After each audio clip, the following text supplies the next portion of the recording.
북한이 평창 동계올림픽 폐막식에 김영철 노동당 중앙위원회 부위원장을 단장으로 하는 고위급 대표단을 파견하기로 했지요. 어떤 메시지를 가지고 올까요? 과연 이번에는 북미 접촉이 이루어지게 될까요? 상당히 주목되는 상황입니다. 뿐만 아니라 한국 GM 군산공장 폐쇄로 노동자들의 실업 문제 그리고 또 앞으로 지역 경제가 어떻게 되는 건지 우려가 큰 상황입니다. 오늘 이 두 가지 이슈를 동시에 짚어보겠습니다. 노무현 정부에서 통일부 장관을 지내신 정동영 민주평화당 의원 모시고 자세한 말씀 들어보겠습니다. 의원님 어서 오십시오. 네, 안녕하세요. 네, 두 가지 이슈에 대해서 다룬다고 하니까 딱 맞네 이렇게 말씀을 주셨습니다. 글쎄요, 북핵 문제하고 또 군산 GM 문제가 공교롭게 오늘 주제네요. 네, 근데 두 가지 문제가 워낙 핫하고 뜨거운 그렇죠. 이슈이기 때문에요. 반드시 저희 프로에서 다뤄야만 하는. 잠이 달아납니다. 잠이 확 깨시죠. 이방카 상임 고문, 백악관 고문이 이미 좀 미국을 출발한 것 같습니다. 그래서 아마 이제 조만간 한국에 이제 도착을 하게 될 텐데요. 도착을 하게 되면 그때부터 이제 막 북미 접촉 얘기가 뜨겁게 진행이 될 것 같습니다. 이 방안의 의미를 좀 어떻게 보십니까, 우선? 제가 작년에 그 국회 평화외교단 단장으로 워싱턴과 뉴욕을 갔을 때 그 제안을 했습니다. 이방카와 쿠슈너 부부를 평양에 보내라. 그러면 아마 김정은 위원장이 충격을 받을 거다. 그리고 아마 거기서부터 빅딜이 성사될 가능성이 있다. 이런 얘기를 했더니 트럼프 가족의 측근 로펌 회장이었어요. 그분이 굉장히 흥미로운 제안이다.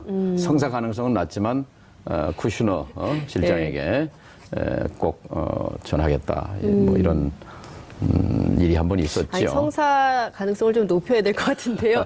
어쨌든 이제 평창보다는 사실 이방카가 평양에 나타나면 하는 그런 아쉬움이 있습니다. 4시 반에 도착이라는데 그때부터 아마 굉장히 그러니까 한국 사회가 그야말로 한반도 비핵화 그다음에 이후에 북미 관계, 남북 관계 어떻게 될지 그냥 뉴스가 쏟아질 것 같습니다. 너무 흥미 위주로 바라보지 말고 좀 냉정하고 차분하게 봐야 될 것 같아요. 알겠습니다. 어제 발표된 뉴스예요. 김영철 노동당 부위원장이 온다. 원래 뭐 올지 말지 통일부에서 답을 안 줬었거든요. 그런데 갑자기 결정된 건지 아니면 준비하고 있다가 이제 발표한 건지는 모르겠는데 어쨌든 사흘 전에 발표를 했습니다. 예정된 거라고 봐집니다. 예정된 거라고. 지난번에 김여정, 김정은 위원장이 동생이 와서 문 대통령을 평양에 초청했잖아요. 그렇습니다. 이제 적극적으로 전면적으로 남북 관계를 하겠다는 거니까 폐막식 기회를 당연히 활용하지요. 그런 점에서 대남 정책의 총수가 통일전선부장이거든요. 김영철 부장은 뭐 군인이고 제가 본 적은 없습니다만 그 전임인 김양건 통전부장은 만나서 대화를 해본 적이 있고요. 그 전전임인 임동옥 부부장과도 뭐 협상도 하고 만나봤습니다만 전혀 이제 그 전임자들과는 이제 다른 인물이죠. 통일전선부장을 지금 군인이 맡기는 또 이 사람이 처음인 것 같아요. 지금 보면 강경파로 알려져 있습니다. 그리고 국내에서는 지금 천안함 폭침, 연평도 포격 도발 이 배후에 김영철 부위원장이 있다. 이런 얘기를 하고 있는데 확인된 것은 아닌 것 같아요. 네, 근데 이제 천안함과 관련해서 이제 뭐 여러 가지 의견이 있습니다만 지금 천안함 문제를 테이블에 올릴 때는 아닌 것 같고요. 이제 야당에서 뭐 내려오면 뭐 체포해야 된다느니 또 더 심한 얘기도 합니다만. 아니, 체포가 아니라 뭐 사살 얘기도 있고요. 지금 뭐 저작거리에 목을 내걸어도 모자랄 판이고 쳐 죽일 작자고 뭐 이런 이제 앞뒤가 안 맞는 게요. 2014년도에 남북회담에 박근혜 정부 때 북쪽 대표로 김영철 위원장이 나왔습니다. 그때는 2014년. 되고 지금은 안 된다는 게 앞뒤가 안 맞는 얘기인 거죠. 전형적인 내로남불이라고 봐야 될까요? 그렇죠. 그리고 어쨌든 강경파이기 때문에 오히려 장점도 있다고 봅니다. 북한 내부도 강경파가 있고 대화파가 있고 있지 않겠어요? 강경파를 내세움으로써 오히려 북한 내부의 강경파도 한쪽 방향으로 김정은 위원장이 생각하는 그런 구상대로 이렇게 몰아가는 효과가 있으리라고 보고요. 어쨌든 지금 김영철 부장, 동전부장이 당 중앙위원회 부위원장이거든요. 위원장이 김정은 위원장이라고요. 예. 부위원장. 그 밖에도 여러 가지 지금 요직을 겸하고 있어서 네. 사실상 대남 정책에 있어서 또 북한 핵 문제에 있어서 실질적인 목소리를 가진 사람이다라고 예. 볼 수 있죠. 그러니까 이를테면 여러 가지 포석을 깔고 그 김영철 부위원장을 내려보내는 거다. 그러니까 이분도 사실상 특사 의미가 굉장히 큰 거죠. 그렇죠. 그러니까 물론 네. 그러니까 형식은 폐막식에 참석하는 거지만 내용상으로는 북미 관계 개선이라든가 이후에 남북 관계를 어떻게 풀지 여기에 방점이 찍혀 있다. 그렇죠. 폐막식은 이제 예. 구실인 거고 구실. 그 장을 활용해서 네. 문재인 대통령 만나고 또 카운터파트인 상대역인 서훈 국정원장과 이제 실질적인 대화가 있을 거라고 예. 생각을 합니다. 그리고 또 이번에 이제 이방카 고문이죠. 네. 직책은 예. 이제 수행하고 오는 사람 중에 NSC 예, 앨리슨 미 후커. 국가안전보장회의에 한반도 담당관이 예.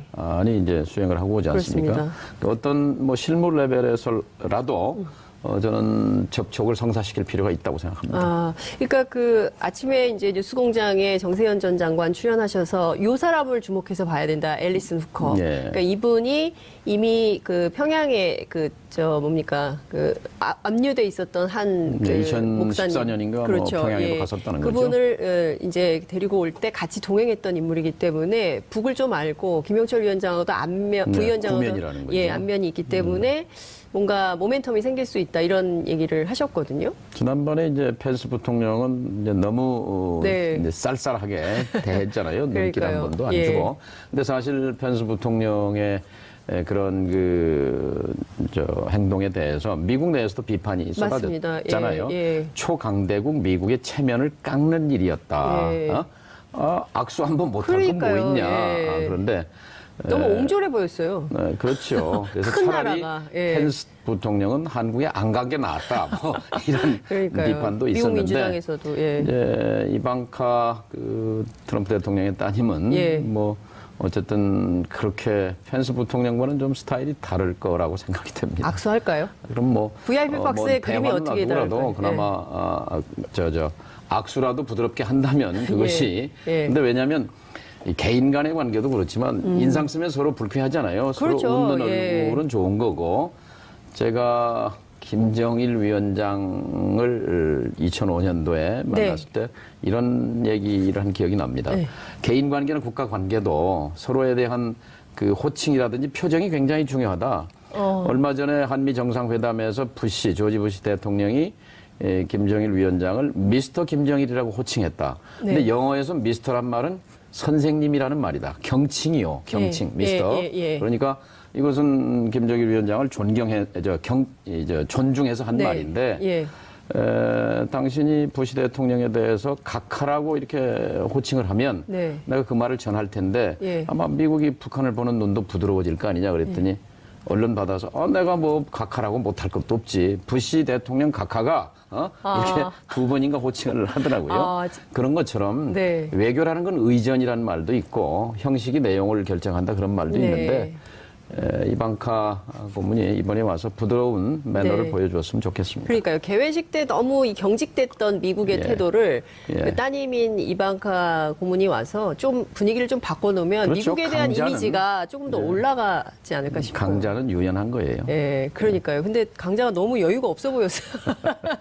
좀 안타깝더라고요. 펜스 부통령과는 좀 다르지 예. 않을까 생각합니다. 근데 어찌됐든 북한과 미국 두 나라 양국의 입장이 굉장히 중요한데 김영철 부위원장이 사실은 통전부장을 겸임하고 예. 있지 않습니까? 그러니까 북한의 통전부장이 직접 한국에 내려와서 그러니까 내려보내는 의미 자체가 굉장히 크지 않나. 예, 뭐 통일전선 부장이 서울에 온 적은 몇 번 있죠. 김용순 부장도 왔었고, 김용순 부장. 임동옥 부장도 왔었고, 네. 김양건 부장도 왔었습니다. 역대 이제 통전 부장들이 네. 남북 그러니까 북쪽에서는 대남통의 이제 최고 책임자고. 네. 남쪽에서는 이제 뭐 국정원장 통일부 장관이지요. 와서 아마 조명균 장관 또 서훈 원장과 깊이 있는 대화를 할 수 있을 거라고 생각합니다. 그런데 정치권 앞서 이제 제가 말씀드린 대로 사나운 말 폭탄이 막 오가고 있어요. 특히 이제 오늘 아침엔 청와대 앞에 가서 항의 시위도 하고요. 네. 자유한국당 의원들이. 그리고 이제 제가 말씀드린 이런 사나운 언사들이 막 나오고 있는데요.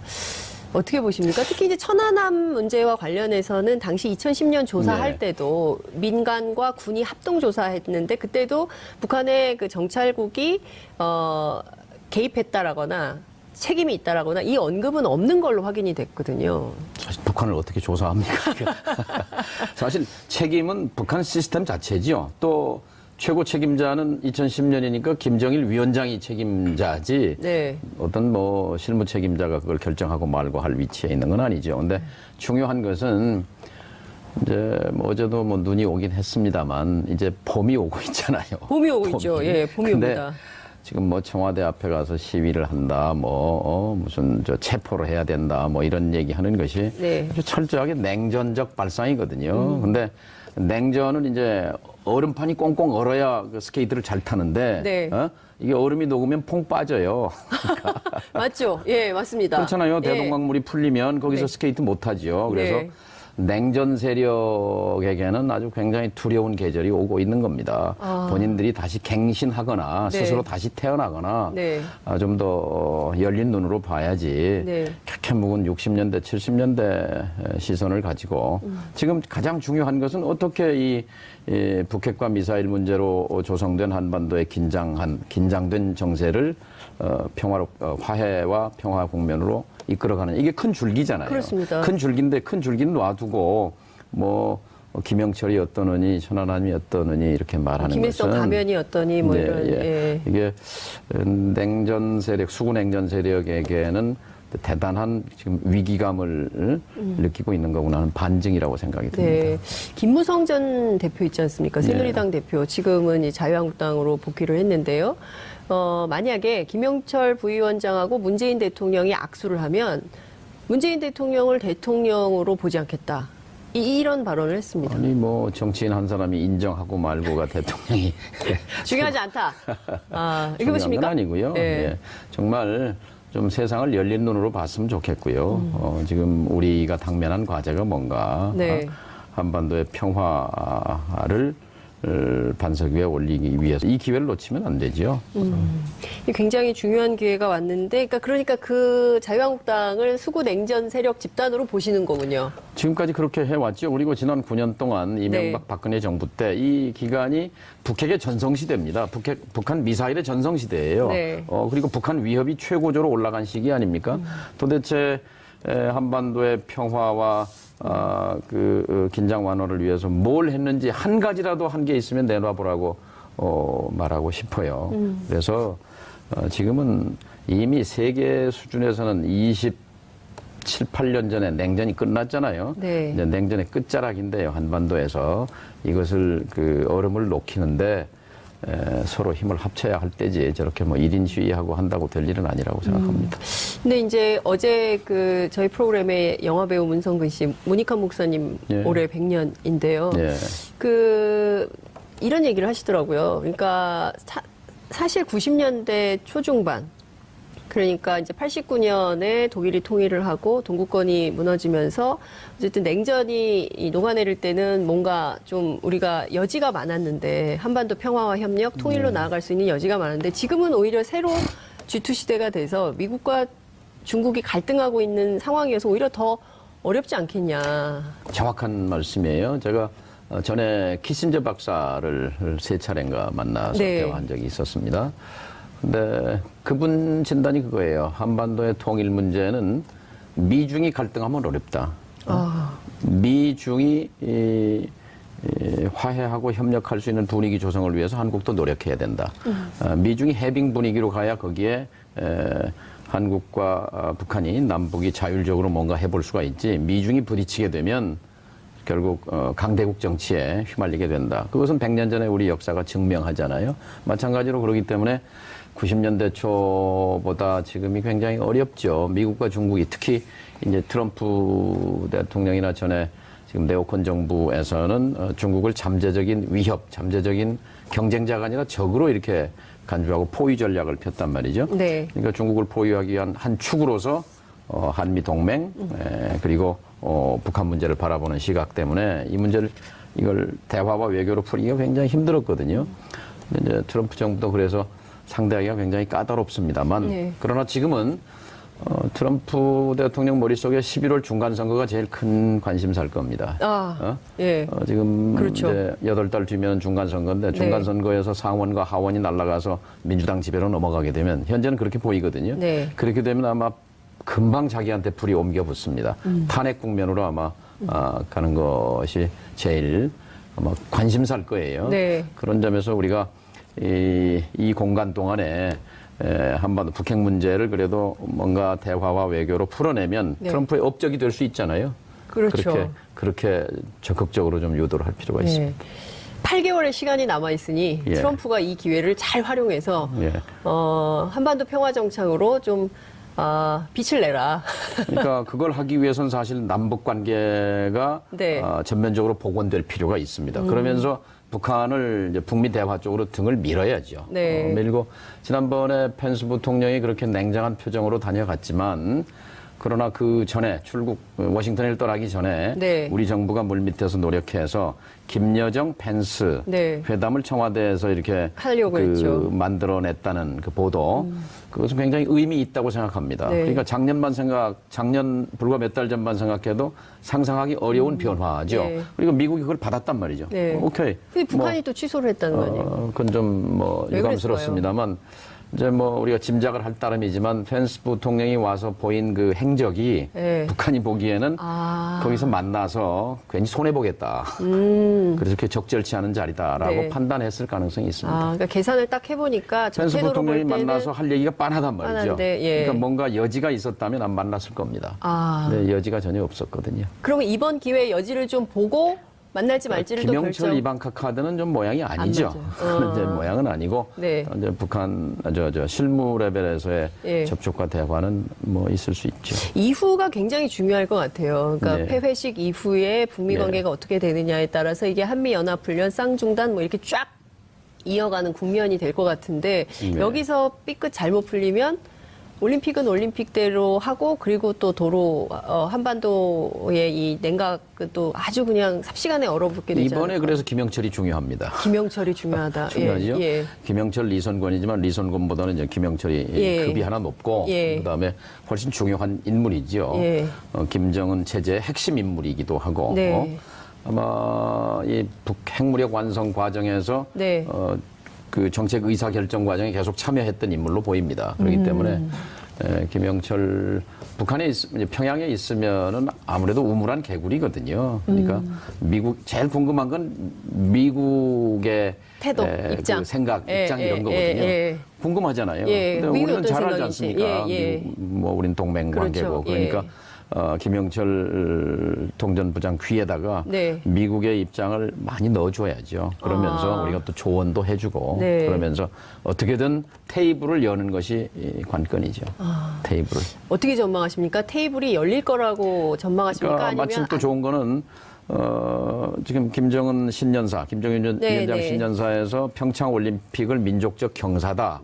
또 이제 자기들은 9월 구구절 그 정부 수립일 이 두 가지를 큰 사변으로 이렇게 규정하면서 또 이제 그 조선신보라고 조총련 기관지입니다만 거기서 얘기했어요. 남북 관계가 이어지는 한 북한 핵과 미사일 발사는 하지 않는 미사일 발사는 없을 것이라고 생각하는 것이 타당하다.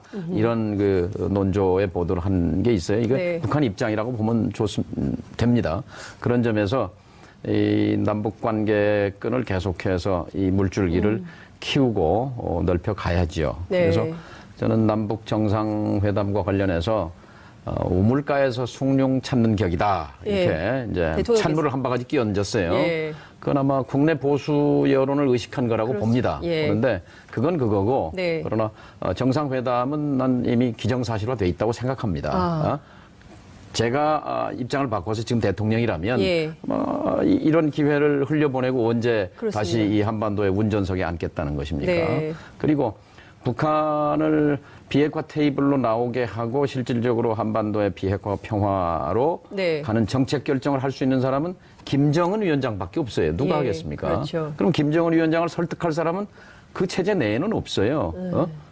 우리 쪽에서는 대통령밖에 없는 거죠. 대통령밖에 그래서 없다. 남북 정상회담 카드라는 것이 그냥 다른 나라와 정상회담과 다르고 이 전쟁과 평화의 교차로에서 한반도의 운명이 걸린 예. 그런 3차 정상회담이다 이렇게 봅니다. 김영철 부위원장이 굉장히 중요하다. 이게 네. 키포인트다 말씀을 좀 네. 주셨는데요. 그러니까 작년에 11월에 북한이 핵무력 완성을 선언하지 네. 않았습니까? 그러니까 국제사회가 인정하든 말든 본인들은 그런 정치적 주장을 완성 선언이죠. 예, 그 선언을 하고 그리고 신년사에서 핵과 경제 병진 노선을 다시 한번 강조를 한 건데요. 그러면 김영철 부위원장이 지금 남아 있는 것이 군사회담 예, 그다음에 민간 교류, 뭐 여러 가지 이제 그 뭐 정상회담을 위한 여러 조처들 뭐 이제 이런 게 남아 있는데 그럼 군사회담이나 이런 걸 통해서 경우에 따라서는 자 그러면 우리가 한반도 평화를 위해서 지금 그 진행되는 여러 군사 일정 가운데 미국이 이렇게 협조를 한다면 우리도 핵과 미사일 개발을 중단하거나 혹은 동결할 의지가 있다. 이런 그렇죠. 의사를 표명할까요? 모라토리엄이죠. 예. 유예 그렇죠. 선언인 예. 거예요. 근데 지금 국면이 사실상 양중단 상태잖아요. 그렇죠. 예? 지금이 사실상 사실상 선언하진 않았지만 한미 군사 훈련도 중단돼 있는 있고. 거고 핵 미사일 도발도 예. 중단돼 있는 예. 이 양중단 상태. 그렇습니다. 이것을 이제 올림픽 끝난 이후에도 이어가야 그렇습니다. 되는 거죠. 그게 예. 이제 1차 장애물이 이제 한미 군사 훈련이 재개된다는 것인데 예. 여기에 우리가 역할을 해야 되는 거지요. 예. 그러니까 규모를 줄인다든지 기간을 줄인다는 것이 이제 차선이 될 거고 네. 기왕이면 또 뭐 더 연기한다든지 네. 하는 게 더 나은 방안일 것이고 이제 이게 하나의 큰 이제 지렛대이기 때문에 네. 이걸 가지고 북한의 핵과 미사일을 유예한다는 공식 방침 그러니까 네. 조선신보 정도에서 보도하는 보도하는 네. 수준 말고 그러니까 김영철 부위원장이 워딩으로 네. 말로 이렇게 딱 하면 어떨까요? 이번에 폐회식에 와서. 그것도 아주 좋은 생각인데 이제 제 전화를 좀 이 해볼까요? 방송을 이제 정부 관계자가 보고 예, 예. 김영철 저희가 위원장이 아이디어를 그래서 드리는 겁니다. 이렇게 하시라고. 예, 그런 북한이 얘기를- 그 핵과 미사일의 모라토리엄을 선언하게만 하면 예. 그 다음엔 대화가 일사천리가 되지 않을까요? 2000년도에 김정일 클린턴 정상회담으로 가는 네. 그 다리가 네. 미사일 발사 모라토리엄 선언이었어요. 자, 우리 미사일 발사 안 하겠다. 예. 그것이 이제 미북 정상회담의 예. 이제 조건이 해결된 거였어요. 그때는 핵 문제는 없었으니까. 네. 근데 이제 남북 정상회담으로 가는 다리 네. 또 북미 회담으로 가는 다리가 될 수 있죠. 네. 북한이 핵과 미사일에 대한 유예 선언하는 것이. 그러니까요. 우리 정동영 의원님의 멘트로 말씀으로 북한이 이런 선언을 끌어낸다면 저희 이슈파이터도 역할이 크다. 역사에 그렇죠. 기여하는 바가 크다. 예. 나중에 이런 청와대 김영철 부장 갔다 와서 나온 예. 거 보고 이제 예. 그때 다시 한번 이슈파이터 한번 모셔서 하시죠. 얘기도 좀 듣고 그러면 좋겠다는 생각이 좀 듭니다. 다음 이슈를 시간이 없어서 말씀을 좀 들어봐야 될 것 같은데요. 저희가 북한 문제와 관련해서 북미 대화 관련해서 2부에서 또 이제 얘기를 하게 되기 때문에 GM 얘기를 이번엔 좀 해봐야 될 것 같습니다. 예. 당에서 중책을 맡고 계시는데 어제 지역 현장 간담회를 여셨다고요. 분위기가 군산에 좀 군산에서 상황이 좀 어떻습니까? 군사는 재난 상황입니다. 무슨 얘기냐면 전라북도에는 산업도시가 군산 하나예요, 사실. 공장이 군산만 있어요. 또 군산에는 큰 공장이 2개 있어요. 남은 항구도 중소기업이고 있고, 예. 하나는 조선소고 하나는 자동차인데 작년 7월에 조선소 닫더니 이번에 자동차 닫았어요. 그러면 산업 전체가 없어지는 거나 마찬가지예요. 아이, 큰일이네요, 나머지는 진짜. 중소기업밖에 없는 거예요. 예. 그래서 지금 공황 상태인데 문제는 뭐냐? 지금 군산 시민들도 그렇고 전북도민들이 보기에는 이 정부가 네. 군산을 버렸다 하는 그런 지금 인식을 하는 겁니다. 그래서 굉장히 좀 울분에 차 있는 그런 분위기죠. 이 정부가 군산을 버렸다. 그러니까 이를테면은 이 GM이 군산 버린 거지만 정부가 거기에 이제 동조했다 하는 그런 인식이죠. 그래요. 근데 저희가 이제 여론조사를 어제 한 내용을 좀 공개를 해봤더니 그 호남 지역에서 호남 지역민들이 이 공장의 문을 닫고 그러니까 GM의 문제와 그 다음에 우리 노동자들의 실업 문제는 좀 구분해서 별도의 대책이 좀 필요한 거 아니냐라는 인식이 좀 있는 걸로 보이던데 그렇지 않다는 건가요? 그리고 사실 이 GM 문제는 문재인 정부에서 발생했다기보다는 그 이전 정부부터 계속 돼왔던 이슈. 오래된 문제인데요. 네, 이기 때문에요. 예를 들면 이제 느닷없이 설 전전날 설 선물 치고는 그러니까요. 너무 폭탄 네. 같은 그런 선물이었는데 이게 예고돼 왔거든요. 작년 국정감사 때도 이제 문제가 됐었고 네. 또 GM의 경영 실패지만 거기에 17% 소주주긴 하지만 2대 주주가 산업은행이에요. 산업은행이 네. 주주라는 건 우리 정부가 이제 그 영향력을 갖고 있다는 네. 것인데 지금 GM은 군산 공장은 포기하고 네. 부평하고 이제 창원이 있는데 네. 이거는 뭐 돌릴 테니까 예. 돈을 내놔라. 예, 그러니까요. 10억 불, 예, 1조 내면 예. 부평과 창원은 돌리겠다 이제 이런 건데 거기에 정부가 이제 동의한 거다라고 보이기 때문에 네. 이제 군산에서는 이제 굉장히 이제 분노가 큰 거죠. 그래서 그 호남 지역에서 여론조사가 부정적으로 나오는 것도 군산을 포기하고 지원하는 거에 대한 부정적인 여론입니다. 아니요. 군산에서, 그러니까 군산뿐만 아니라 이게 지금 조건 없이 지원하는 것이 타당하지 않다라는 의견이에요. 그러니까 조건부 지원. 타당한 정상화 개혁을 제시하면 55.5%가 도와줘야 된다는 입장인 것이고요. 그리고 무조건, 조건 없이 무조건 지원해야 된다. 대규모 실업을 방지하기 위해서 이것은 6.4%밖에 안 되는 걸로 조사가 됐거든요. 이제 그리고 이제 우리 정부가 낸 세 가지 원칙이 대주주의 책임 있는 역할, 그리고 이해 당사자의 고통 분담, 장기 지속 가능한 정상화 방안 마련. 요 3대 원칙이 필요하다라고. 거기에 빠져 있는 게 있어요. 여기에 그러니까 빠져 있는 뭐 것들. 다 좋은 얘기인데요. 네. 무슨 얘기냐면은 그 대기업의 대우조선을 예로 들면 네. 8조 집어넣었어요 지금까지. 네. 근데 지금 사실 빈손됐거든요. 네. 여기에 1조 집어넣으면 시간 문제지 또 이거 빈손되거든요. 그렇죠. 어마어마한 돈입니다. 1조 원, 네. 10억 달러라는 돈이. 그럼요. 예. 그래서 저는 근본적인 고민을 해야 된다. 지금 여기 오기 전에도 정부 관계자를 만나서 네네. 그냥 책상 위에서 이렇게 그 부평, 창원, 그나마라도 일자리 보호하기 위해서 1조 넣고 이렇게 미봉하고 군사는 민심 달래기로 하고 이거는 절대 통하지 않을 거다. 네. 그 시장의 전문가들이 그 얘기하는데 귀를 기울여라. 근본적인 해법을 좀 찾아라. 그 관료적 발상 말고 발상의 네. 전환을. 무슨 얘기냐면 10억 불이면 어마어마한 돈인데요. 큰 네. 돈인데요. 네. 이거 그냥 밑 빠진 독에 부을 게 아니라 이거 가지고 시장의 전문가들이 얘기하는 겁니다. GM 본사의 지분을 획득해서 전략적 주주로 참여해라.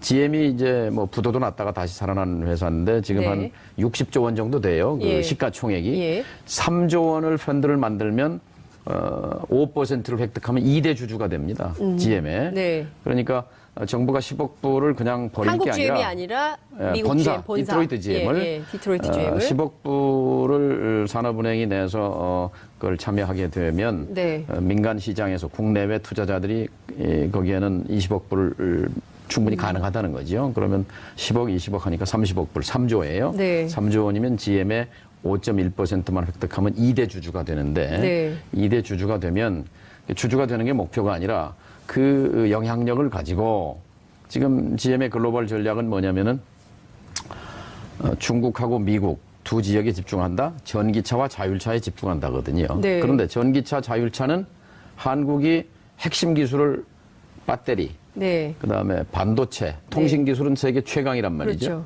그러니까 이것과 결합하면 군산 공장을 포함해서 한국 GM을 전기차, 자율차의 생산 거점으로 전략적 기지로 만들 수 있다 이거지요. 이것을 GM의 지금 저 기관 투자자가 1,100군데인가 그래요. 1,100명은 최대 관심사가 GM의 주가가 0.1%로 올라가면 다 대환영이다 이거죠. 네. 그러니까 GM이 덩치는 큰 회사지만 좀 엉성해서 네. 지금 현재는 트럼프 대통령이 강하게 받치고 있기 때문에 예. 주가가 좋은 편이에요. 사실상 이제 공기업이 있잖아요. 그 미국 정부가 그렇죠. 뭐 상당히 이제 지분을 공적 자금을 갖고 있는데, 집어넣어서. 근데 우리나라가 이 회사를 사서라도 산다는 게 2대 아니라 주주가 돼서라도 2대 주주가 돼서 영향력. 이거를 살려야 근데 2대 될까요? 주주가 됐을 때 그 돈은 날아가는 돈이 아니라 네. 그 살아있는 돈이고 주가가 올라가면 돈을 버는 지분인 거죠. 지분 획득을 해서 그렇게 해서 그 네. 방법 이외에는 예. 이게 이제 없어요? 창의적 해법이에요. 지금까지 그동안 해왔던 방식은 계속해서 그냥 지원해주고 시간 지나가면은 그 돈은 없어지고. 없어져 버리고 예. 건데. 그럴 거에 그래서 이제 차라리 아예 제가 GM의 청와대에도 네. 또 여당에도 예. 공식으로 제안을 했습니다. 이거 검토해라. 지분 참여를 해라. 아니 이 안을 가지고 정말로 이게 가능한 것인지 네. 예? 이 지혜를 모으고 실질적으로 검토를 해서 해보자고 지금 제안을 하고 있는데 이게 민주평화당의 이제 공식 제안을 한 거죠. 근데 이제 지금 그 GM에서 요구하는 것은 본인들이 한국 GM에 빌려준 돈 27억 달러를 일단 출자 전환할 거니까 산업은행도 지분율 17%만큼은 증자를 해라 이런 요구를 하고 있는 거죠. 그게 한 5천억 원 정도가 되는 거고. 뭐가 빠져 있냐면 자. 지금 이거는 자본 잠식이 돼서 가치가 제로예요. 그러니까요. 빵원이에요, 빵원, 영원이에요. 그런 회사를. 근데 지금 부채라는 건 자기들이 이제 빌려준 돈인데 이걸 출자로 전환한다. 근데 여기서 빠진 게 뭐냐면 감자해야 합니다. 그렇습니다. 그러니까 감자. 그 주식의 가치를 왜냐하면 우리가 구조 조정할 때 그렇습니다. 기본 원칙이거든요. 예를 들면 대우조선에다 8조 집어넣고 그럴 때 92% 감자를 했어요. 100원짜리가 8원 가치로 떨어진 거죠. 금호 타이어에 2010년인가에 돈 집어넣을 때는 대주주는 100대 1, 100분의 1로 줄여버렸어요. 가치를요. 소액주주는 3대 1 이렇게 했는데 마찬가지로 이번에 경영 실패로 해서 우리가 돈을 집어넣게 되면 지금 76% 본사가 갖고 있는 지분율을 확 줄여버려야죠. 그러면 우리 돈 집어넣은 만큼 그 지분이 커지는 거죠. 근데 지금 보면 GM의 요구가 저는 일대 보면은 이제 GM 공장 일대 한국에 있는 GM 공장 일대를 외국인 투자 지역으로 지정을 하고 세금 안 내겠다는 얘기. 세금 안 내고 재정 지원하라라는 거거든요. 결과적으로는 한국 정부, 한국 국민들한테 이 부담을 자신들의 경영 실패 책임을 지금 정부가 잘못 생각하고 있는 게 떠넘기는 거 아닌가? GM 비위를 건드리면 부평 창원까지 닫으면 일자리 정부라고 했는데 완전히 이게 이제 재앙이다. 그래서 GM 눈치를 좀 보는 것 같아요. 그러니까 GM 요구에 대해서 끌려가는 그런 좀 끌려가진 않겠다는 게 이 정부의 입장 아닌가요? 말만 지금? 그러지 말고 그러지 말고. 실제 감자 요구도 하고 지금 감자 얘기 안 하거든요. 우리 보러 돈 내라 그러면 이미 경영 부실의 책임, 이 대주주의 책임을 엄중하게 묻기 위해서 지금까지 해온 대로 감자해라 말이야. 당신들의 지분 가치를 줄여라 10분의 1로 이렇게 당당하게 요구해야 하는데 그 얘기를 정부가 안 하고 있는 거예요. 당당하게 요구를 해야 된다 이런 말씀 그리고 주셨는데요. 부평 창원에서 당장 철수 못해요. 그러니까 우리가 좀 배짱을 내도 된다고 봅니다. 근데 전전긍긍할 게 아니고.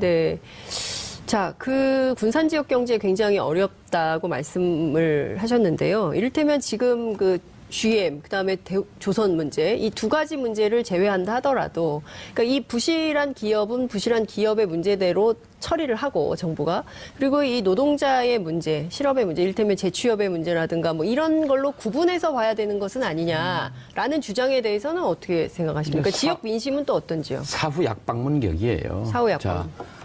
다니던 직장이 없어졌는데. 재취업 교육을 받는다, 일자리 알선한다, 고용보험료를 준다. 이게 상처에 반창고 붙이는 격이지 근본 대책은 아니기 때문에 지금은 포기할 단계가 아니에요.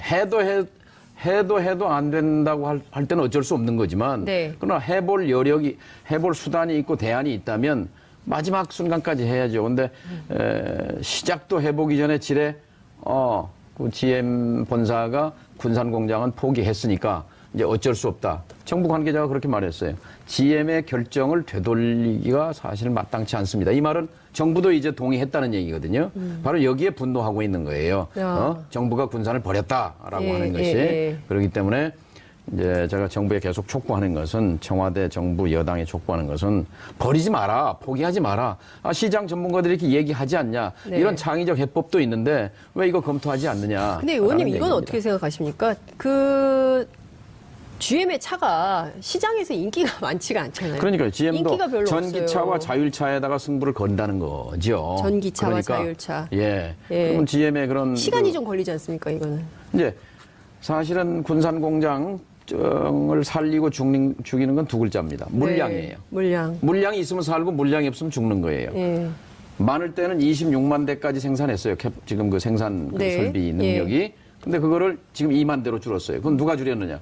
물량을 없애니까, 물량을 안 주니까, 그래서 그 조합원들이 하는 얘기는 제발 일감 좀 주세요. 우리 일하고 싶습니다. 일감을 안 주니까 가동률이 낮아지는 거죠. 가동률을 낮춰놓고 가동률이 낮으니까 닫겠다? 이건 앞뒤가 안 맞는 거지요. 근데 이제 저는 자동차 같은 경우에는 이거는 이제 소비자들이 이게 구매 욕구가 있어야, 그러니까 이를테면 쌍용차 같은 경우도 인기가 없다가 새로운 상품을 마인드라가 인수하고 난 다음에 새로운 상품이 나오고 그 상품이 인기가 있으면서 가동률이 높아지고 그리고 또 많이 판매되면서 이 선순환 구조로 간단 말이에요. 근데 이 GM의 경우에는 대중의 인기가, 그러니까 이를테면 한국 사람들이 외국 차를 사더라도 미국 차를 선호하지 않잖아요. 그러니까 유럽 차를 좋아하고, 왜냐하면 가성비 때문에 그런 건데, 그렇다면 GM이라는 회사도 그런 소비자 만족도를 높일 수 있을 만한 그것을 우리가 좀 GM을 바꿀 능력은 없고요. 다만 GM이 어디로 가느냐면 전기차와 자율차로 가니까 네. 우리가 갖고 있는 배터리 기술과 배터리와 반도체와 통신 기술을 접목해서 네. 한국을 당신들의 전기차 자율차의 전략 기지로 만들어라. 이거는 매력 있는 제안이 되는 거거든요. 특히 삼성전자나 LG전자, 삼성의 반도체, LG의 배터리, 또 네. 이런 지금 대기업들도 이 AI 또 이 네. 자율주행차에 관심을 갖고 지금 뭐 사람도 뽑는 걸로 예. 알려져 있습니다. 예. 그러면 여러 가지 이해관계가 맞거든요. 만일 삼성이나 LG나 반도체 배터리 배터리와 반도체 세계 인류 기업이 네. 여기에 참여할 수 있다는 시그널이 간다면 GM의 투자자들은 아마 환호할 겁니다. 그러니까 여러 가지 우물한 개구리로 안에 앉아서 그 책상 위에서 뭐 되니 안 되니 따지지 말고. GM이 네. 한국 GM이 가져온 뭐 자구 계획서를 검토할 일이 아니라 네. 좀 더 글로벌한 시각에서 네. 지구적 시각에서 그 우리 얼마나 인재가 많습니까? 전문가들이 많습니까? 그래서 제가 오늘도 그 정부 관계자들에게 당신들 책상에서 결정하지 말고 열어서 그 시장 전문가들의 얘기를 귀 기울여서 노력을 해봐라. 네. 노력을 했는데도 안 된다면 어쩔 수 없지만 노력도 안 해보고 기존 방식을 답습하는 건 안 된다. 네. 분산 포기는 안 된다. 알겠습니다. 그리고 이것은 바로 문재인 대통령에게 부담이 갈 거다. 네. 자, 이 GM 사태가 이제 지방선거 한 넉 달 정도 남았는데요. 어떤 영향을 미칠 거라고 보세요? 그 일테면은 적게는 호남 지역 전체 군산, 전북, 호남에는 이게 바로미터가 기준점이 되는 거지요. 그러니까 네. 이걸 군산을 포기하고 거기 땜질식으로 뭐 선심성으로 뭘 해주느니 네. 이거 가지고는 왜냐하면 이제 전북에는 산업이 군산에만 있고 군산에는 공장이 2개인데 공장 2개를 닫고 무슨 대안이 있을 수 있겠습니까? 그러니까 이건 뭐 절체절명이라고 할까요? 네. 그러니까 어쨌든 이대로 그냥 GM의 절박감을 가져야 요구를 합니다. GM의 이걸 어떻게든 살려야 요구를 되겠다. 그 무분별하게 절대로 받아들여서는 안 되고 받을 거는 받고 근데 지금 보면 막 요구가 너무 과한 것 같아요. 세금 안 내겠다. 그냥 무조건 지원해 달라. 그리고 정부가 실사하는데 그건 또 협조하지 않겠다. 뭐 이러고 있기 때문에 국민 감정이 GM에 대해서 그렇게 좋은 것은 아닌데 어쨌든 군산 지역 경제와 군산 시민들이 걸린 문제, 생존권이 걸린 문제이기 때문에 정부가 그냥 군산 나서는 안 문제라고만 보면 안 된다니까요. 이게 전체. 일자리 정부 아닙니까? 네. 일자리 정부인데 그러니까 근본적으로 들여다봐야 되는 네. 거죠. 군산 GM을 포기하고 공적 네. 자금을 집어넣어서 부평 창원을 살린다는 이 방식으로는 그 안 된다. 납득하지도 않고 성공할 수도 없습니다. 알겠습니다. 점점 뜨거워지는데 이제 마감을 해야 될 것 같아서요. 다음에 또 오셔서 말씀 듣겠습니다. 오늘 말씀은 여기까지 듣겠습니다. 고맙습니다. 예, 감사합니다. 장윤선의 이슈파이터에서는 여러분들의 소중한 의견을 받고 있습니다. 샵 5400으로 주제에 맞는 다양한 의견 문자로 보내주시면 좋겠습니다. 100원의 정보 이용료가 부과됩니다. 정치적 완성 선언이죠. 예, 그 네. 선언을 하고 그리고 신년사에서 핵과 경제 병진 노선을 다시 한번 강조를 한 건데요. 그러면 김영철 부위원장이 지금 남아있는 것이 군사회담 예, 그다음에 민간 교류 뭐 여러 가지 이제 예. 그 뭐 정상회담을 위한 여러 조처들 뭐 이제 이런 게 남아 있는데 그럼 군사회담이나 이런 걸 통해서 경우에 따라서는 자 그러면 우리가 한반도 평화를 위해서 지금 그 진행되는 여러 군사 일정 가운데 미국이 이렇게 협조를 한다면 우리도 핵과 미사일 개발을 중단하거나 혹은 동결할 의지가 있다. 이런 그렇죠. 의사를 표명할까요?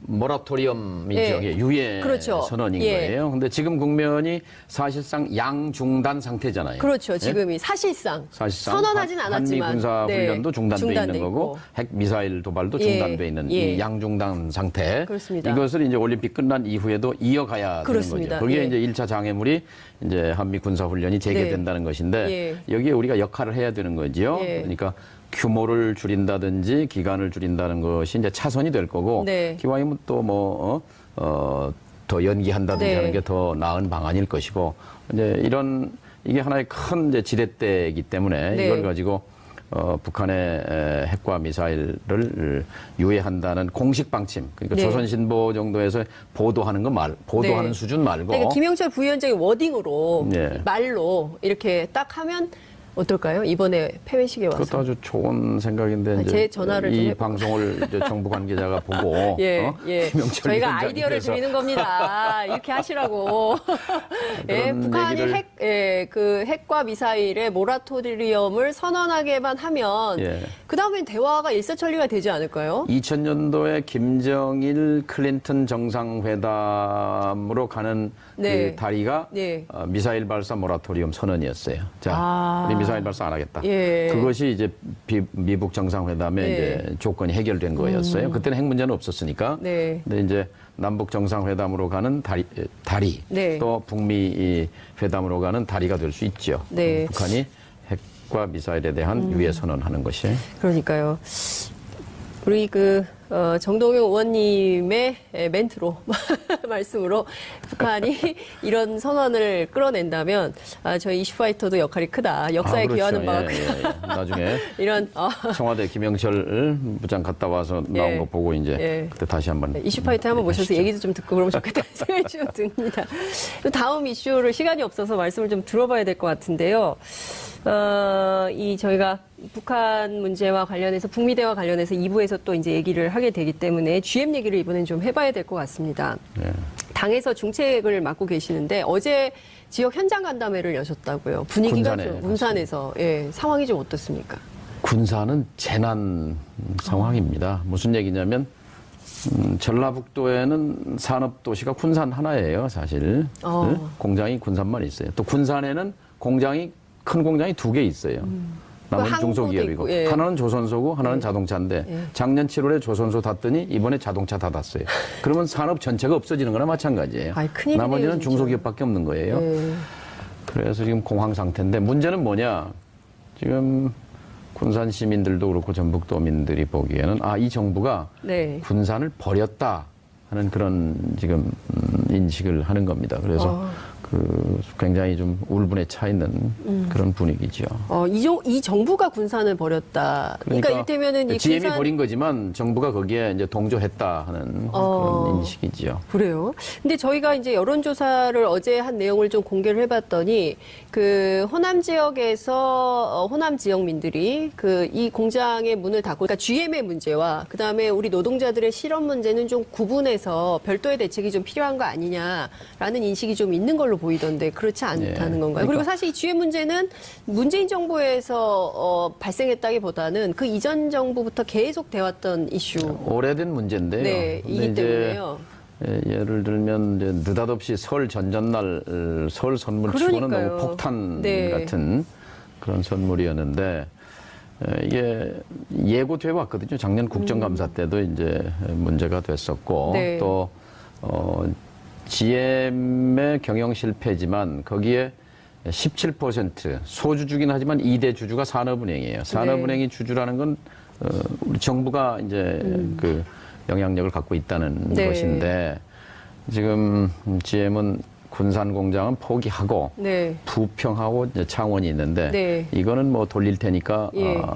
돈을 내놔라. 예, 그러니까요. 10억 불, 예, 1조 내면 예. 부평과 창원은 돌리겠다 이제 이런 건데 거기에 정부가 이제 동의한 거다라고 보이기 때문에 네. 이제 군산에서는 이제 굉장히 이제 분노가 큰 거지요. 그래서 그 호남 지역에서 여론조사가 부정적으로 나오는 것도 군산을 포기하고 지원하는 거에 대한 부정적인 여론입니다. 아니요. 군산에서, 그러니까 군산뿐만 아니라 이게 지금 조건 없이 지원하는 것이 타당하지 않다라는 의견이에요. 그러니까 조건부 지원.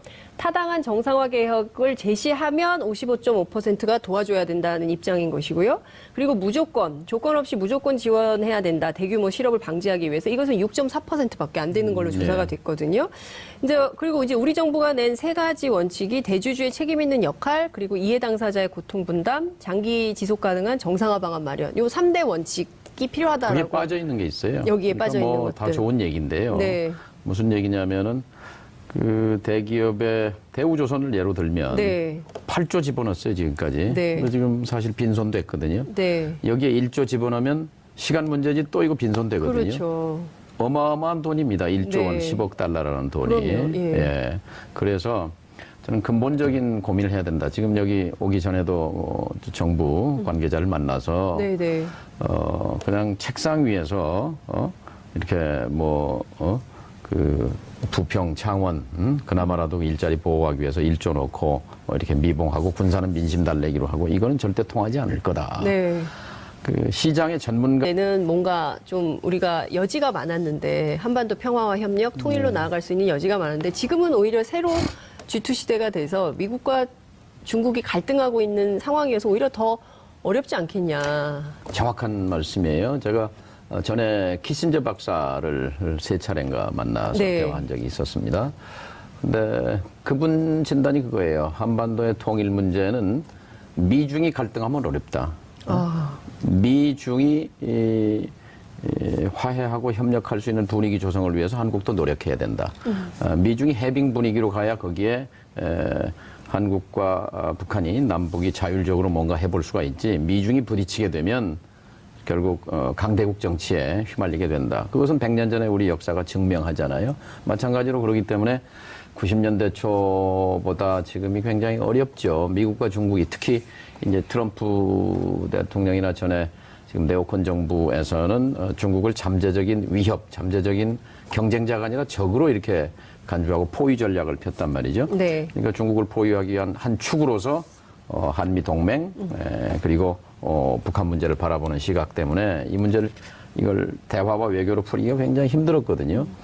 이제 트럼프 정부도 그래서 상대하기가 굉장히 까다롭습니다만 네. 그러나 지금은 트럼프 대통령 머릿속에 11월 중간선거가 제일 큰 관심사일 겁니다. 예. 지금 그렇죠. 이제 8달 뒤면 중간선거인데 중간선거에서 상원과 하원이 날아가서 민주당 지배로 넘어가게 되면 현재는 그렇게 보이거든요. 네. 그렇게 되면 아마 금방 자기한테 불이 옮겨 붙습니다. 탄핵 국면으로 아마 가는 것이 제일 아마 관심사일 거예요. 네. 그런 점에서 우리가 이 공간 동안에 한반도 북핵 문제를 그래도 뭔가 대화와 외교로 풀어내면 네. 트럼프의 업적이 될 수 있잖아요. 그렇죠. 그렇게 적극적으로 좀 유도를 할 필요가 있습니다. 8개월의 시간이 남아 있으니 예. 트럼프가 이 기회를 잘 활용해서 예. 한반도 평화 정착으로 좀 빛을 내라. 그러니까 그걸 하기 위해서는 사실 남북 관계가 네. 전면적으로 복원될 필요가 있습니다. 그러면서 북한을 이제 북미 대화 쪽으로 등을 밀어야죠. 네. 밀고 지난번에 펜스 부통령이 그렇게 냉정한 표정으로 다녀갔지만 그러나 그 전에 워싱턴을 떠나기 전에 네. 우리 정부가 물밑에서 노력해서 김여정 펜스 네. 회담을 청와대에서 이렇게 하려고 했죠. 만들어냈다는 그 보도 그것은 굉장히 의미 있다고 생각합니다. 네. 그러니까 작년 불과 몇 달 전만 생각해도 상상하기 어려운 변화죠. 네. 그리고 미국이 그걸 받았단 말이죠. 네. 오케이. 근데 북한이 또 취소를 했다는 거 아니에요? 그건 좀 왜 유감스럽습니다만 이제 우리가 짐작을 할 따름이지만 펜스 부통령이 와서 보인 그 행적이 네. 북한이 보기에는 거기서 만나서 괜히 손해 보겠다. 그래서 그렇게 적절치 않은 자리다라고 네. 판단했을 가능성이 있습니다. 그러니까 계산을 딱 해보니까 저 펜스 태도로 볼 부통령이 때는 만나서 할 얘기가 빤하단 말이죠. 빤한데, 예. 그러니까 뭔가 여지가 있었다면 안 만났을 겁니다. 근데 여지가 전혀 없었거든요. 그러면 이번 기회에 여지를 좀 보고 만날지 말지를 또 김영철 결정. 이방카 카드는 좀 모양이 아니죠. 이제 모양은 아니고 네. 이제 북한 실무 레벨에서의 예. 접촉과 대화는 있을 수 있죠. 이후가 굉장히 중요할 것 같아요. 그러니까 네. 폐회식 이후에 북미 관계가 어떻게 되느냐에 따라서 이게 한미 연합 훈련, 쌍중단 이렇게 쫙 이어가는 국면이 될 것 같은데 네. 여기서 삐끗 잘못 풀리면 올림픽은 올림픽대로 하고 그리고 또 도로 한반도의 이 냉각은 또 아주 그냥 삽시간에 얼어붙게 되잖아요. 이번에 그래서 김영철이 중요합니다. 김영철이 중요하다. 중요하죠. 예. 김영철 리선권이지만 리선권보다는 이제 김영철이 예. 급이 하나 높고 예. 그다음에 훨씬 중요한 인물이죠. 예. 김정은 체제의 핵심 인물이기도 하고 네. 아마 이 핵무력 완성 과정에서 네. 그 정책 의사 결정 과정에 계속 참여했던 인물로 보입니다. 그렇기 때문에 김영철 북한에 평양에 있으면은 아무래도 우물한 개구리거든요. 그러니까 제일 궁금한 건 미국의 태도, 입장. 그 생각, 입장 이런 거거든요. 궁금하잖아요. 예, 근데 미국이 우리는 어떤 잘 알지 생각인지. 않습니까? 예, 예. 미국, 우린 동맹 그렇죠. 관계고 그러니까 김영철 통전부장 귀에다가 네. 미국의 입장을 많이 넣어줘야죠. 그러면서 우리가 또 조언도 해주고 네. 그러면서 어떻게든 테이블을 여는 것이 이 관건이죠. 테이블을. 어떻게 전망하십니까? 테이블이 열릴 거라고 전망하십니까? 그러니까 아니면 마침 또 좋은 거는 지금 김정은 신년사, 김정은 네, 위원장 네. 신년사에서 평창 올림픽을 민족적 경사다. 네. 또 이제 자기들은 9월 구구절 그 예. 정부 수립일 예. 이 두 가지를 큰 사변으로 이렇게 네. 규정하면서 예. 또 이제 그 조선신보라고 조총련 기관지입니다만 네. 거기서 얘기했어요. 남북 관계가 이어지는 한 북한 핵과 미사일 발사는 하지 않는 미사일 네. 발사는 없을 것이라고 생각하는 것이 타당하다. 이런 그 논조의 보도를 한 게 있어요. 이게 네. 북한 입장이라고 보면 됩니다. 그런 점에서 이 남북 관계 끈을 계속해서 이 물줄기를 키우고 넓혀 가야지요. 네. 그래서 저는 남북 정상회담과 관련해서 우물가에서 숭늉 찾는 격이다. 이렇게 예. 이제 찬물을 한 바가지 끼얹었어요. 예. 그건 아마 국내 보수 여론을 의식한 거라고 봅니다. 예. 그런데 그건 그거고 네. 그러나 정상회담은 난 이미 기정사실화돼 있다고 생각합니다. 제가 입장을 바꿔서 지금 대통령이라면 예. 이런 기회를 흘려보내고 언제 그렇습니다. 다시 이 한반도의 운전석에 앉겠다는 것입니까? 네. 그리고 북한을 비핵화 테이블로 나오게 하고 실질적으로 한반도의 비핵화 평화로 네. 가는 정책 결정을 할 수 있는 사람은 김정은 위원장밖에 없어요. 누가 예, 하겠습니까? 그렇죠. 그럼 김정은 위원장을 설득할 사람은 그 체제 내에는 없어요. 우리 쪽에서는 대통령밖에 없는 문재인 거죠. 대통령밖에 그래서 없다. 남북 정상회담 카드라는 것이 그냥 다른 나라와 정상회담과 다르고 그럼요. 이 전쟁과 평화의 교차로에서 한반도의 운명이 걸린 예. 그런 3차 정상회담이다 이렇게 예. 봅니다. 김영철 부위원장이 굉장히 중요하다. 이게 네. 키포인트다 말씀을 좀 네. 주셨는데요. 그러니까 작년에 11월에 북한이 핵무력 완성을 선언하지 네. 않았습니까? 그러니까 국제사회가 인정하든 말든 본인들은 그런지 북한이 평창 동계올림픽 폐막식에 김영철 노동당 중앙위원회 부위원장을 단장으로 하는 고위급 대표단을 파견하기로 했지요. 어떤 메시지를 가지고 올까요? 과연 이번에는 북미 접촉이 이루어지게 될까요? 상당히 주목되는 상황입니다. 뿐만 아니라 한국 GM 군산공장 폐쇄로 노동자들의 실업 문제 그리고 또 앞으로 지역 경제가 어떻게 되는 건지 우려가 큰 상황입니다. 오늘 이 두 가지 이슈를 동시에 짚어보겠습니다. 노무현 정부에서 통일부 장관을 지내신 정동영 민주평화당 의원 모시고 자세한 말씀 들어보겠습니다. 의원님 어서 오십시오. 네, 안녕하세요. 네. 두 가지 이슈에 대해서 다룬다고 하니까 딱 맞네 이렇게 말씀을 주셨습니다. 글쎄요, 북핵 문제하고 또 군산 GM 문제가 공교롭게 예. 오늘 주제네요. 네, 근데 두 가지 문제가 워낙 핫하고 뜨거운 예, 그렇죠. 이슈이기 때문에요. 반드시 저희 프로에서 다뤄야만 하는. 잠이 달아납니다. 잠이 확 깨시죠. 그 이방카 상임 고문, 백악관 고문이 이미 좀 미국을 출발한 것 같습니다. 그래서 아마 이제 조만간 한국에 이제 도착을 하게 될 텐데요. 도착을 하게 되면 그때부터 이제 막 북미 접촉 얘기가 네. 뜨겁게 진행이 될 것 같습니다. 이 방안의 의미를 좀 어떻게 보십니까, 우선? 제가 작년에 네. 그 국회 평화외교단 단장으로 워싱턴과 뉴욕을 갔을 때 그 제안을 했습니다. 네. 이방카와 쿠슈너 부부를 평양에 보내라. 그러면 아마 김정은 위원장이 네. 충격을 받을 거다. 그리고 네. 아마 거기서부터 빅딜이 성사될 가능성이 있다. 네. 이런 얘기를 했더니 이 트럼프 가족의 측근 로펌 회장이었어요. 네. 그분이 굉장히 흥미로운 제안이다. 성사 가능성은 낮지만 쿠슈너 실장에게 꼭 전하겠다. 뭐 이런 일이 한 번 있었죠. 아니, 성사 가능성을 좀 높여야 될 것 같은데요. 어쨌든 이제 평창보다는 사실 이방카가 평양에 가면 나타나면 하는 그렇죠. 그런 아쉬움이 있습니다. 예, 4시 반에 도착이라는데 그때부터 아마 굉장히 그러니까 한국 사회가 그야말로 한반도 비핵화 그다음에 이후에 북미 관계, 네. 남북 관계 어떻게 될지 그냥 뉴스가 쏟아질 것 같습니다. 너무 흥미 위주로 가면 바라보지 안 돼. 말고 네. 좀 냉정하고 차분하게 봐야 될 것 같아요. 알겠습니다. 어제 발표된 뉴스예요. 김영철 노동당 부위원장이 온다. 원래 뭐 올지 말지 통일부에서 답을 안 줬었거든요. 그런데 갑자기 결정된 건지 아니면 준비하고 있다가 이제 발표한 건지는 모르겠는데 어쨌든 사흘 전에 발표를 했습니다. 예정된 거라고 봐집니다. 예정된 거라고. 예. 지난번에 김여정, 네. 김정은 위원장이 동생이 와서 문 대통령을 평양에 초청했잖아요. 그렇습니다. 이제 적극적으로 전면적으로 남북 관계를 하겠다는 거니까 폐막식 기회를 당연히 활용하지요. 네. 그런 점에서 대남 정책의 총수가 통일전선부장이거든요.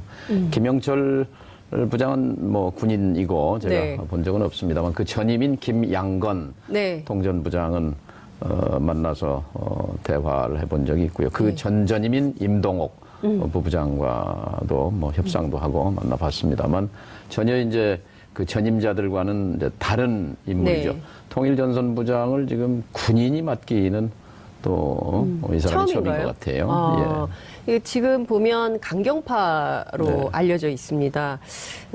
그리고 국내에서는 지금 천안함 폭침, 연평도 포격 도발 이 배후에 김영철 부위원장이 있다. 이런 얘기를 하고 있는데 확인된 것은 아닌 것 같아요. 네, 근데 이제 천안함과 관련해서 이제 뭐 여러 가지 의견이 있습니다만 지금 네. 천안함 문제를 테이블에 올릴 때는 아닌 것 같고요. 이제 야당에서 뭐 내려오면 뭐 체포해야 된다느니 또 더 심한 얘기도 합니다만. 아니, 체포가 아니라 뭐 사살 얘기도 있고요. 지금 뭐 저작거리에 목을 내걸어도 모자랄 판이고 쳐죽일 작자고 뭐 이런 이제 앞뒤가 안 맞는 게요. 무서운 말들이 2014년도에 남북회담에 박근혜 정부 때 네. 북쪽 대표로 김영철 위원장이 나왔습니다. 그때는 2014. 되고 지금은 안 된다는 게 앞뒤가 안 맞는 얘기인 거죠. 전형적인 내로남불이라고 봐야 될까요? 그렇죠. 그리고 어쨌든 강경파기 때문에 오히려 장점도 있다고 봅니다. 북한 내부도 강경파가 있고 대화파가 네. 있고 있지 않겠어요? 예. 강경파를 내세움으로써 네. 오히려 북한 내부의 강경파도 한쪽 네. 방향으로 김정은 위원장이 생각하는 그런 구상대로 이렇게 몰아가는 효과가 있으리라고 보고요. 네. 어쨌든 지금 김영철 부장, 동전부장이 당 중앙위원회 부위원장이거든요. 네. 위원장이 김정은 김정은 위원장이라고요. 예. 부위원장. 그 밖에도 여러 가지 지금 요직을 겸하고 있어서 네. 사실상 대남 정책에 있어서 또 북한 핵 문제에 있어서 실질적인 목소리를 가진 사람이다라고 볼 수 있죠.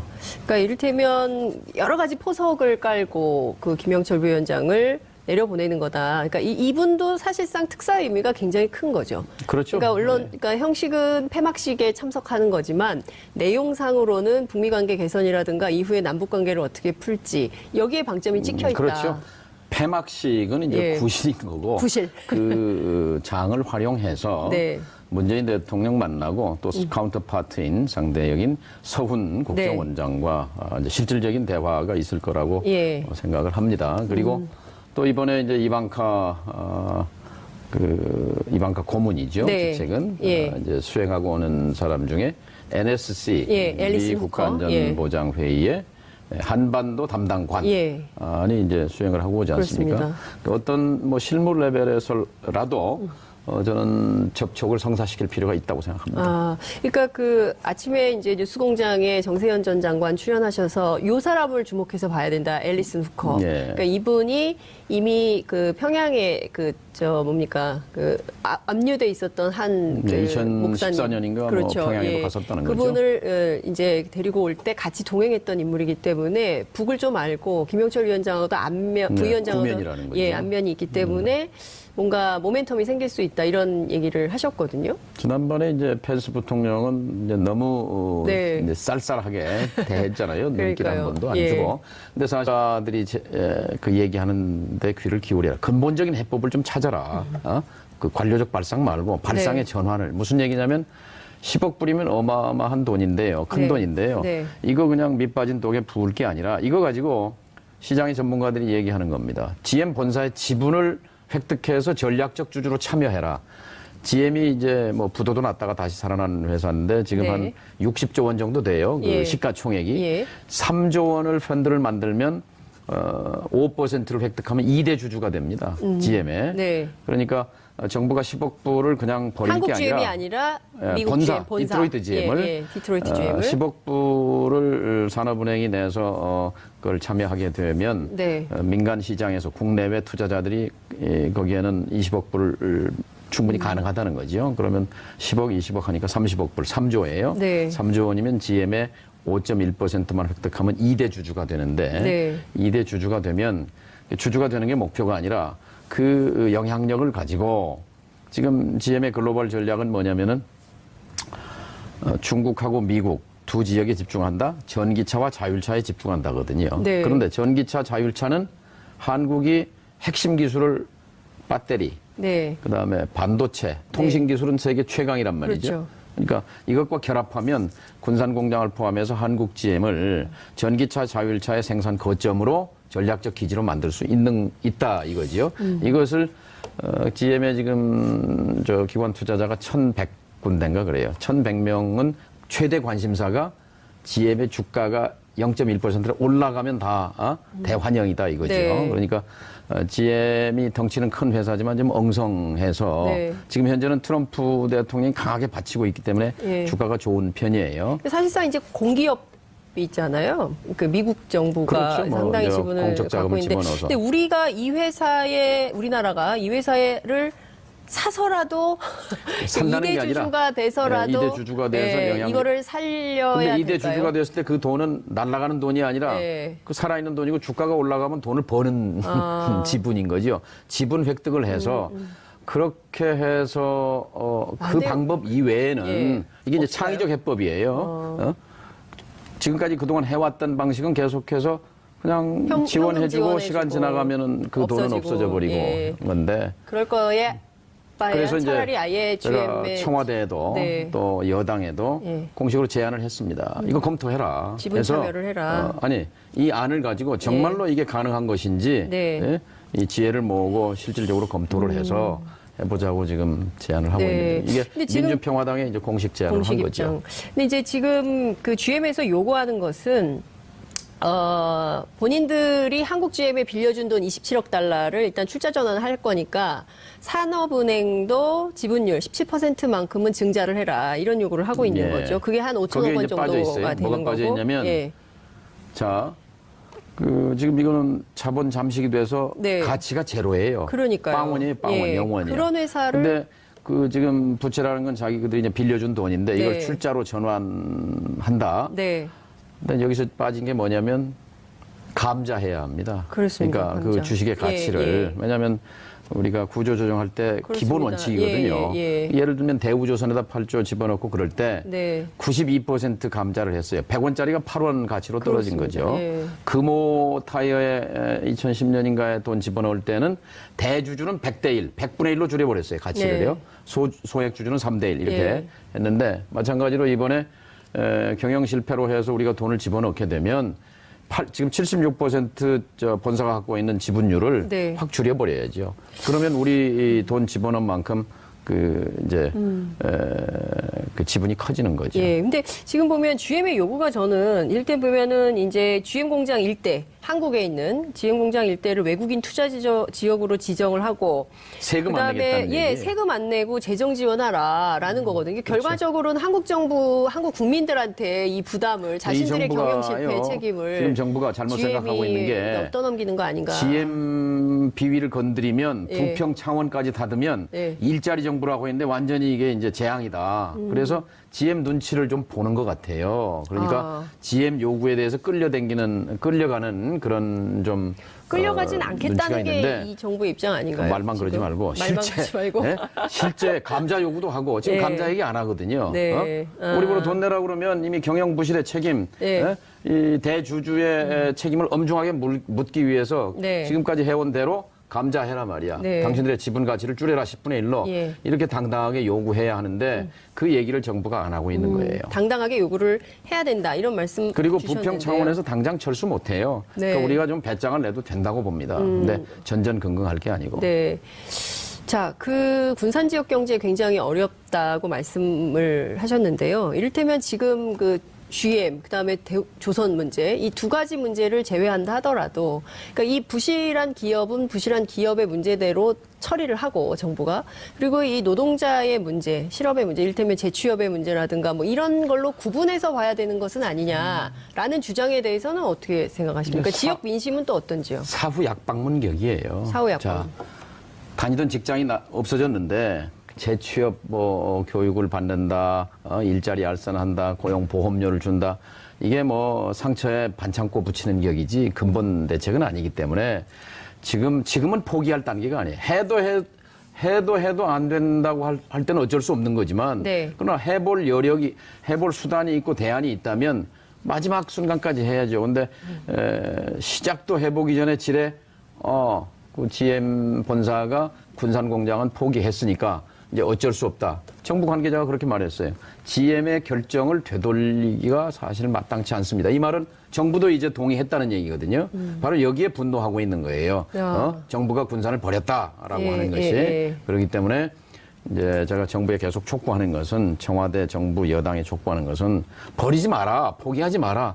시장 전문가들 펜스 부통령의 그런 행동에 대해서 미국 내에서도 비판이 쏟아졌잖아요. 초강대국 미국의 체면을 깎는 일이었다. 악수 한번 못할 건 뭐 있냐. 그런데 너무 옹졸해 보였어요. 네, 그렇죠. 그래서 큰 차라리 나라가. 펜스 부통령은 한국에 안 간 게 낫다. 뭐 이런 비판도 있었는데. 미국 민주당에서도. 이제 이방카 트럼프 대통령의 따님은 뭐 어쨌든 그렇게 펜스 부통령과는 좀 스타일이 다를 거라고 생각이 됩니다. 악수할까요? 그럼 뭐 VIP 박스의 그림이 어떻게 다를까요? 그나마 악수라도 부드럽게 한다면 그것이. 근데 왜냐하면 개인 간의 관계도 그렇지만 인상 쓰면 서로 불쾌하잖아요. 그렇죠. 서로 웃는 얼굴은 좋은 거고. 제가 김정일 위원장을 2005년도에 만났을 때 이런 얘기를 한 기억이 납니다.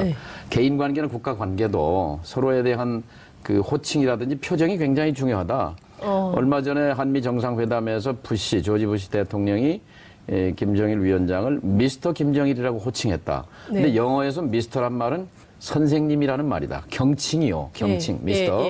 그러니까 이것은 김정일 위원장을 존중해서 한 말인데, 당신이 부시 대통령에 대해서 각하라고 이렇게 호칭을 하면 내가 그 말을 전할 텐데 아마 미국이 북한을 보는 눈도 부드러워질 거 아니냐 그랬더니 언론 받아서 내가 뭐 각하라고 못할 것도 없지. 부시 대통령 각하가 이렇게 두 번인가 호칭을 하더라고요. 그런 것처럼 외교라는 건 의전이라는 말도 있고 형식이 내용을 결정한다 그런 말도 있는데 이방카 고문이 이번에 와서 부드러운 매너를 보여주었으면 좋겠습니다. 그러니까요. 개회식 때 너무 경직됐던 미국의 태도를 그 따님인 이방카 고문이 와서 좀 분위기를 좀 바꿔놓으면 그렇죠. 미국에 대한 이미지가 조금 더 올라가지 않을까 싶어요. 강자는 유연한 거예요. 그러니까요. 근데 강자가 너무 여유가 없어 보였어요.